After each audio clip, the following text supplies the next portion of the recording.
نبی کریم صلی اللہ علیہ وسلم کو بہت سارے خواب آئے، آپ نے انٹرپریٹ کیا، احد کے شہداء کے بارے میں پہلے بتا دیا گیا، غزوہ بدر کی فتح پہلے بتا دی گئی، مختلف چیزیں، یعنی گائے ذبح ہوتی ہے آپ نے خواب میں دیکھی، آپ نے کہا یہ احد کے شہداء ہیں، مجھے پہلے بتا دیا گیا تھا۔ یعنی اس طرح کی چیزیں جو ہیں نبی کریم صلی اللہ علیہ وسلم نے اپنی زندگی، اپنی حیات طیبہ کے دوران جی خواب دیکھے، ان کی تعبیر بھی دیکھی۔ اچھا، اسی طرح جو عمرے والا خواب ہے، جو اس کا تعلق قرآن کے ساتھ بھی ہے، شاہ ولی اللہ یہ کہتے ہیں کہ جن لوگوں کی روح پاک ہوتی ہے جی ان کی روح کی پاکیزگی پر منحصر ہے کہ ان کا اس عالم مثال سے رابطہ ہو جاتا ہے۔ میں نے آپ سے سوال کیا تھا کنیکٹیوٹی، وہ جو کہتے ہیں تھیوری بناتے ہیں، تو وہ فریکوینسی کی وجہ کیا ہے؟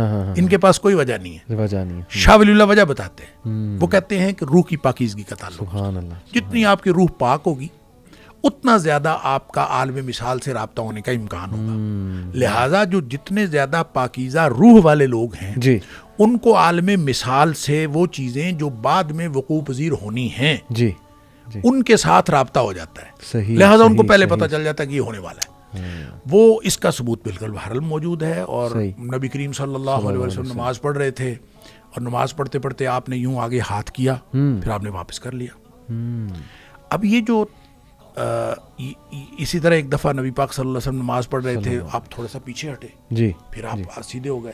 صحابہ نے پوچھا اللہ کے رسول صلی اللہ علیہ وسلم آپ نے پہلے تو کبھی نہیں کیا، جب آپ نے ہاتھ آگے کیا تھا تو آپ نے فرمایا خواب نماز کے دوران مجھے جنت دکھائی گئی، سبحان تو میں جنت کے میں انگور کا ایک خوشہ تھا میرے سامنے، میں وہ توڑنے لگا۔ اللہ جب آپ پیچھے کو ہٹے اس کی انٹرپریٹیشن آپ نے کی، مجھے دکھایا گیا جہنم، اور اس کی حدت کی وجہ سے میں تھوڑا سا پیچھے ہٹا۔ اچھا، اس کا مطلب یہ ہے کہ یہ جو پاکیزہ روح والے لوگ ہوتے ہیں، انبیاء جو ہیں ان کے درجے کو تو کوئی نہیں پہنچ سکتا، ان کو تو اس کو کہتے ہیں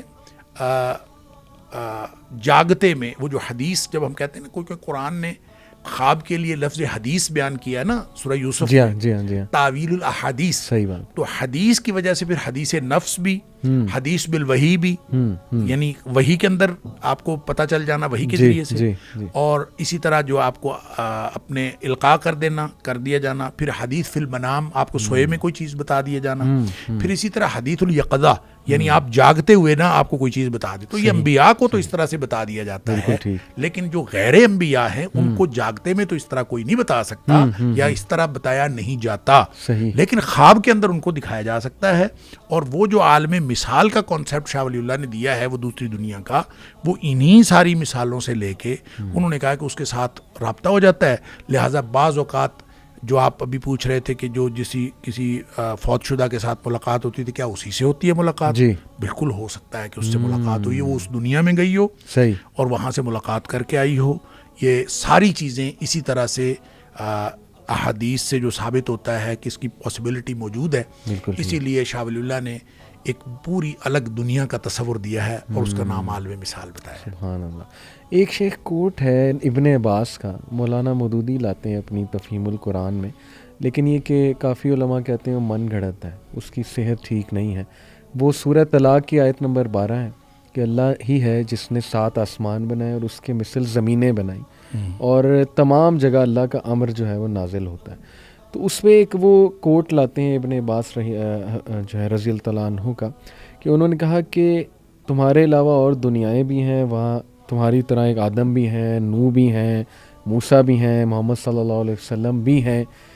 تو وہ یہ کہتے ہیں کہ یہ میرے نزدیک تو کوٹ ٹھیک ہے، لیکن بہت سے علماء اس کو من گھڑت بھی کہتے ہیں۔ تو آپ نے کبھی، آپ کا کیا ویو ہے اس کوٹ؟ دیکھیں، جب قرآن نے کہہ دیا 7 آسمان اور 7 زمینیں، تو ہم کون ہوتے ہیں ہم یہ کہیں کہ نہیں ہیں تو صحیح، جی، لیکن وہ کیسے ہیں؟ کیا اسی کی ڈیٹو کاپی ہے صحیح، یا ایک نئی دنیا ہے؟ بالکل ٹھیک۔ اس دنیا کے علاوہ 6 دنیا اور ہو سکتی ہیں، اس زمین کے علاوہ 6 اور جگہوں پہ آبادی ہو سکتی ہیں، لیکن یہ کہنا کہ اسی طرح کی ایک کاپی کسی اور جگہ، تو یہ تو ایک بالکل باطل سی بات لگتی ہے کہ اس کا کوئی معنویت کوئی نہیں، کوئی مقصدیت نہیں، اور قرآن کہتا ہے کہ ہم نے یہ کائنات باطل پیدا نہیں کی، تو اس کا مطلب یہ ہے کہ اسی طرح کی ایک دنیا اور ہو، اسی طرح کا ایک محمد علی اور حماد جیسے یہاں پوڈ کاسٹ کر رہے ہیں تو وہ وہاں پہ کر رہے ہوں، تو یہ بالکل فضول سی بات ہے۔ اس طرح کی فضول بات اس کائنات میں اللہ کی کریشن میں پاسبل نہیں ہے، لیکن 7 زمینوں کا تصور ہے، تو اس کا مطلب ہے 7 زمینیں اگر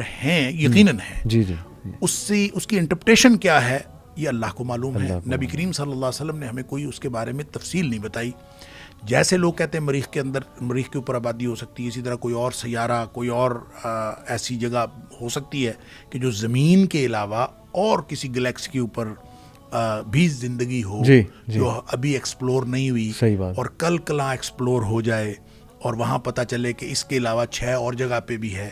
لیکن ایک بات جو قرآن سے اور نبی پاک صلی اللہ علیہ وسلم کے فرامین سے جو بات سمجھ آتی ہے وہ یہ کہ وہ جو دنیایں اگر ہیں، اگر زمینوں سے مراد 6 اور دنیا ہیں، تو بھی وہاں بھی جو رسالت ہے وہ نبی کریم صلی اللہ علیہ وسلم کی. سبحان اللہ.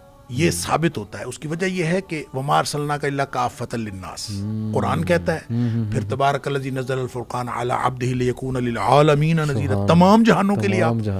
تو اسی طرح پھر اگر خود نبی پاک صلی اللہ علیہ وسلم نے جب اس سب چیزوں کا خلاصہ بتایا، مسلم شریف کے حدیث ہے، آپ نے فرمایا ارسلت الی الخلق کافہ، آپ نے فرمایا مجھے ساری مخلوق کا نبی بنا کے بھیجا گیا. تو اگر وہ 7 دنیایں ہیں اس زمین کے علاوہ 6 اور ہیں تو وہاں بھی رسالت نبی پاک صلی اللہ علیہ وسلم. اللہ اکبر، سبحان اللہ سبحان اللہ. ایک سوال اور شیخ اس پہ رہنمائی فرما دیں کہ کیا اللہ کو خواب میں دیکھا جا سکتا ہے؟ نبی صلی اللہ علیہ وسلم کا تو آتا ہے ظاہر ہے، لیکن وہ بھی میں نے سنا ہے کہ وہ صحابہ کے لیے تو بہت کلیئر کٹ تھا کہ نبی صلی اللہ علیہ وسلم کو ہی دیکھا ہے. لیکن چونکہ ہم نے تو نہیں دیکھا نبی صلی اللہ علیہ وسلم کو ریئل میں، ہم تو صرف میچ کر سکتے ہیں ان کی ڈسکرپشن. شمائل آئے ہوئے ہیں. جی ایگزیکٹلی. تو اللہ کو کچھ لوگ کلیم کرتے ہیں جی کہ اللہ کو بھی میں نے خواب میں جو ہے وہ دیکھا ہے، میری ملاقات ہوئی، یا اللہ نے مجھے کچھ حکم دیا ہے جو پھر آگے لوگوں کو کہتے ہیں. اس میں کتنی حقیقت؟ دیکھیں بالکل ہو سکتا ہے، لیکن اللہ تعالیٰ نظر آنا یہ کوئی ضروری نہیں ہے، ایک بات. اور دوسری بات، جو کچھ خواب میں نظر آئے وہ اللہ تعالیٰ ہے یہ بھی نہیں ہو سکتا. اس کی وجہ یہ ہے کہ قرآن نے کلیئر کٹ حکم دے دیا لا تدرکہ الابصار وہو یدرک الابصار. بالکل ٹھیک. اس کو آنکھیں پا نہیں سکتی. ہماری دنیا میں ہماری آنکھوں کے اندر وہ صلاحیت ہی نہیں رکھی گئی کہ ہم اللہ تعالیٰ کو دیکھ سکیں. صحیح. لہٰذا اللہ کو یعنی خواب میں آپ کوئی چیز دیکھتے ہیں، یہ بالکل ایک فالس آپ کی انٹرپریٹیشن ہوگی. اگر آپ کہیں کہ فلاں شخصیت پرسونیفائی کر کے آپ کہیں کہ یہ اللہ تعالیٰ تھا، یہ بالکل غلط ہے. اللہ کی تجسیم نہ کی جا سکتی ہے، نہ ہی اللہ تعالیٰ کو کسی جسم میں محدود کر کے دیکھا جا سکتا ہے. لہٰذا آپ اگر خواب میں کوئی ایسی چیز نظر آئی ہے تو اب وہ جو انٹرپریٹیشن ہم کر رہے تھے کہ ایک خواب اس طرح کا اور ایک خواب اس طرح کا، تو رویا صالحہ ہوں گے تو کہیں بھی اللہ کی تجسیم نظر نہیں آ سکتی. یہ ہمیں یقین رکھنا چاہیے، کیونکہ بنیاد قرآن ہے، خواب نہیں بنیاد. صحیح. تو قرآن نے جب یہ بات کہہ دی تو ہم خواب کو قرآن کے مطابق انٹرپریٹ کریں گے، نہ کہ قرآن کو خواب کے مطابق.